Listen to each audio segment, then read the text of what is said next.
বিএনপির মহাসচিব মির্জা ফখরুল ইসলাম আলমগীর বলেছেন, যে বিষয়ে মতের ঐক্য হবে সেগুলো মেনেই নির্বাচন হবে।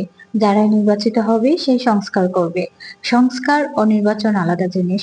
সংস্কার সংস্কারের মতো চলবে, আর নির্বাচন নির্বাচনের মতো চলবে। 1 এপ্রিল মঙ্গলবার বিকেল 5টায় ঠাকুরগাঁও জেলা শহরের কালীবাড়ি নিজ বাসভবনে দলীয় নেতাকর্মীদের সঙ্গে ঈদ শুভেচ্ছা বিনিময়কালে এসব কথা বলেন তিনি। মির্জা ফখরুল ইসলাম বলেন, চীন সফর অন্তর্বর্তীকালীন সরকারের একটি বড় সাফল্য। ইতিপূর্বে আওয়ামী লীগ সরকারের আমলে একতরফাভাবে একটি দলের সঙ্গে সম্পর্ক তৈরি করেছিল তারা। কিন্তু সরকার পরিবর্তনের সঙ্গে সঙ্গে চীন তার চিন্তা ভাবনা পরিবর্তন করেছে। ফখরুল ইসলাম আলমগীর বলেন, সব রাজনৈতিক দলের সঙ্গে কথাবার্তা বলেছেন। বিশেষ করে প্রধান উপদেষ্টা তো সরকার প্রধান। চীন যেহেতু একটি সমৃদ্ধশালী দেশ, ব্যবসায়ী পর্যায়ে দ্বিতীয় দেশ হিসেবেও রয়েছে। চীন প্রতিশ্রুতি দিয়েছে আগামী দিনেও তারা বাংলাদেশের ব্যবসায়িক ক্ষেত্রে বিনিয়োগ করবে। এটা নিঃসন্দেহে আমাদের জন্য আশাবাদী।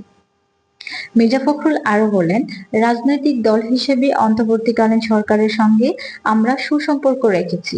অন্তর্বর্তীকালীন সরকার বিএনপির সমর্থন এবং ছাত্র জনতার গণ অভ্যুত্থানের মধ্যে দিয়ে এসেছে। রাষ্ট্র সংস্কারের জন্য তারা সংস্কার কমিশন তৈরি করেছেন। সেই সংস্কারের প্রস্তাবগুলো আমরা যথাযথভাবে পর্যালোচনা করছি। আমাদের দলের পক্ষ থেকে মতামতগুলো সংস্কার কমিশনকে দিয়েছি। এই বিষয় নিয়ে আগামীতে বিএনপি সহ অন্যান্য রাজনৈতিক দলগুলোর সঙ্গে তারা বসবেন। সব অক্ষমতের ভিত্তিতে আগামীতে নির্বাচন হবে। এ সময় জেলা বিএনপি সহ অঙ্গ ও সহযোগী সংগঠনের নেতাকর্মীরা উপস্থিত ছিলেন।